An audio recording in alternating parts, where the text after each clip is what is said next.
మన ఈ ఛానల్‌ని సబ్స్క్రైబ్ చేసుకున్న ప్రతి ఒక్కరికి నా హృదయపూర్వకంగా కృతజ్ఞతలు. ఇంకా ఎవరైనా మన ఈ ఛానల్‌ని సబ్స్క్రైబ్ చేసుకోకపోతే దయచేసి సబ్స్క్రైబ్ చేసుకోండి. అలానే ఈ వీడియోని పూర్తిగా చూడండి. ఖచ్చితంగా మన రైల్వే ఎగ్జామ్స్‌కి ఖచ్చితంగా ఈ వీడియో నుండి అయితే ఒక ప్రశ్న అయితే రావడం జరుగుతుంది. మన ఈ ఛానల్‌లో 100కి 100% ఎగ్జామ్‌కి వచ్చే అవకాశం ఉన్న కంటెంట్‌ని మాత్రమే అందించడం జరుగుతుంది.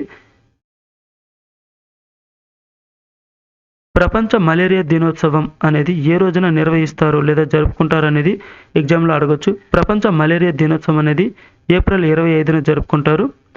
మనకి ఎగ్జామ్‌లో ఈ మలేరియా దినోత్సవం యొక్క థీమ్ అడగొచ్చు. ప్రపంచ మలేరియా దినోత్సవం 2024 యొక్క theme accelerating the fight against malaria for a more equitable world అనేది దీని యొక్క థీమ్. తెలుగులో దీన్ని చూసుకుంటే మరింత సమానమైన ప్రపంచం కోసం మలేరియాకు వ్యతిరేకంగా పోరాటాన్ని వేగవంతం చేయడం అనేది దీని యొక్క థీమ్. తెలుగులో కంటే ఇంగ్లీష్‌లోనే నేర్చుకుని వెళ్ళండి. ప్రపంచ మలేరియా దినోత్సవం అనేది ఏప్రిల్ 25న జరుపుకుంటారు. ప్రపంచ మలేరియా దినోత్సవం 2024 యొక్క theme accelerating the fight against malaria for a more equitable world.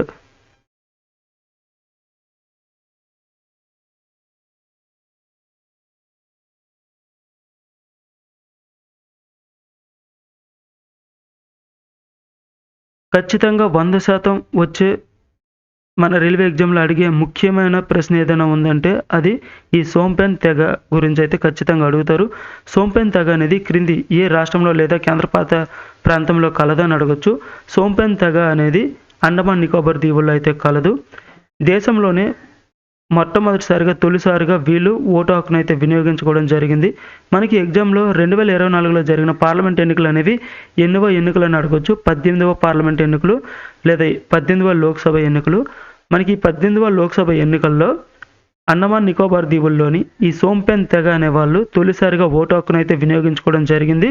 మనకి స్వతంత్రం వచ్చే నుండి ఇప్పటి వరకైతే వీళ్ళు ఓటు హక్కునైతే వినియోగించుకోలేదు. మొట్టమొదటిసారిగా ఈ 18వ లోక్‌సభ ఎన్నికల్లో మాత్రమే వీళ్ళు ఓటు వేయడం జరిగింది. 2011 జనాభా లెక్కల నాటికి వీళ్ళు జనాభా ఎంతంటే 229 మాత్రమే ఉండేవాళ్ళు. అయితే మనకి 2024 నాటికి ఈ 18వ లోక్‌సభ ఎన్నికల నాటికి 60 మంది అంతా ఉన్నారు. వాళ్ళలో 9 మందో, 6 మందో అయితే ఓటు వేయడం జరిగింది. నంబర్స్ అయితే అడగరు. మనకి సోంపెన్ తెగ అనేది ఏ రాష్ట్రం లేదా కేంద్రపాలిత ప్రాంతంలో కలరని అడగొచ్చు. లేదంటే 18వ లోక్‌సభ ఎన్నికల్లో మొట్టమొదటిసారిగా ఓటు హక్కును వినియోగించుకున్న తెగ ఎవరు అని అడగొచ్చు.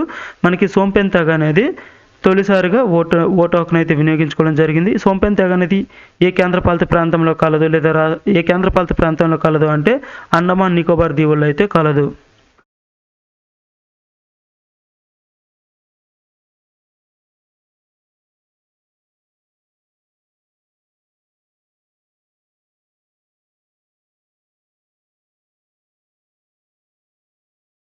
మనకి ఆపరేషన్ మేఘదూత్ నిర్వహించి 40 సంవత్సరాలు పూర్తయింది కాబట్టి దీనిపైన కూడా ప్రశ్న వచ్చే అవకాశం ఉంది.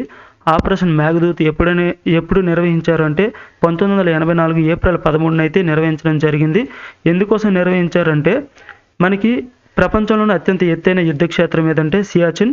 ఈ సియాచిన్‌ని ఆక్రమించడానికి పాకిస్తాన్ ప్రయత్నం చేయడంతోటి ఆపరేషన్ మేఘదూత్ అనేది భారత ప్రభుత్వం సైనిక చర్య చేపట్టి పాకిస్తాన్ యొక్క పన్నాగాన్ని అయితే తిప్పికొట్టడం జరిగింది.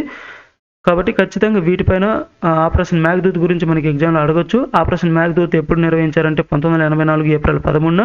ఆపరేషన్ మేఘదూత్ దేనికి సంబంధించిందని అడగొచ్చు. ఈ ప్రపంచంలోనే అత్యంత ఎత్తైన యుద్ధ క్షేత్రమైన సియాచిన్‌ని ఆక్రమించడానికి పాకిస్తాన్ ప్రయత్నించడంతో దానిపైన భారత ప్రభుత్వం సైనిక చర్య చేపట్టింది.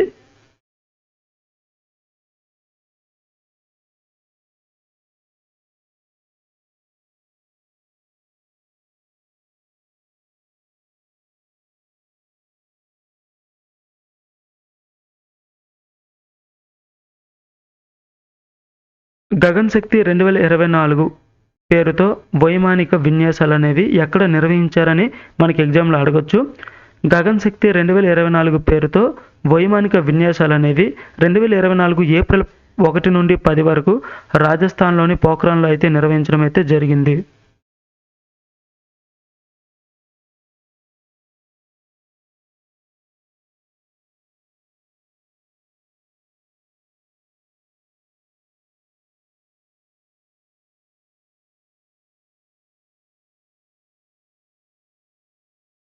ప్రపంచ హిమోఫీలియా దినోత్సవం అనేది ఏ రోజున జరుపుకుంటారని అడగొచ్చు. ప్రపంచ హిమోఫీలియా దినోత్సవం అనేది ఏప్రిల్ 17న జరుపుకుంటారు. ప్రపంచ హిమోఫీలియా దినోత్సవం ఏప్రిల్ 17, 2024 యొక్క థీమ్ ఏంటని అడగొచ్చు. Equal access for all, detection of all bleeding disorders అనేది దీని యొక్క థీమ్.